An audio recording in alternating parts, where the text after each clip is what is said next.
இப்போ உங்க பேர் சார்? சுஜித் பேச போறாரு. எல்லாரும் கவனமா கேளுங்க. மதிப்பிற்குரிய நடுவர்களே மற்றும் என் அன்பான நண்பர்களே, அனைவருக்கும் என் இனிய வணக்கம். நான் என்ன தலைப்பு பத்தி பேச போறேன் தெரியுமா? நூல்கத்தால என் வாழ்க்கையில என்ன மட்டும் வந்துச்சு. நூல்கனால எல்லாருக்கும் தூக்க வர இடம் தான் தோணும். ஏன்னா அங்க ஒரு அமைதியா இருக்கும். ஆனா அந்த அமைதியில தான் என் லைஃபே தலையில மாற்றுன்னு சொன்னா நீங்க நம்புவீங்களா? நாங்க அந்த ஸ்டோரி சொல்றேன். முன்னாடி நான் ரொம்ப கோவப்படுவேன். சின்ன விஷயத்துக்கு கூட டென்ஷன் ஆயிடுவேன்.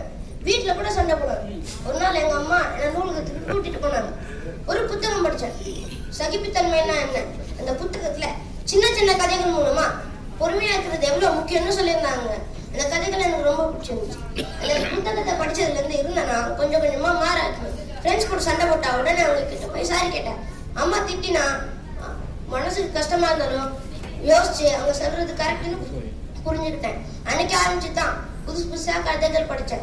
வேல்கள் பத்தி, பறவைகள் பத்தி, மந்திர கதைகள் படிச்சிருக்கேன். இப்ப எனக்கு படிக்கிறதுக்கு ரொம்ப பிடிச்சிருக்கு. இப்ப நான் சொன்னா நீங்க நம்ப மாட்டீங்க. இப்ப எல்லாம் ஸ்கூல்ல எல்லாரும் பார்த்து என்ன ஆச்சரியப்படுறாங்க. ஏடா சுஜித் எல்லாம் அமைதியா இருக்கான்னு கேக்குறாங்க. எனக்கு ரொம்ப சந்தோஷமா இருக்கு. சமீபத்துல எங்க ஸ்கூல்ல சயின்ஸ் எக்ஸ்போ நடந்துச்சு. அதுல நானும் ஒரு ப்ராஜெக்ட் பண்ணணும்னு ஆசைப்பட்டேன். ஆனா எனக்கு சரியா ஐடியா கிடைக்கல. நூலகத்துல ஒரு புத்தகத்துல அறிவியல் புக்ல ஒரு இன்ட்ரெஸ்டிங்கான விஷயம் படிச்சேன்.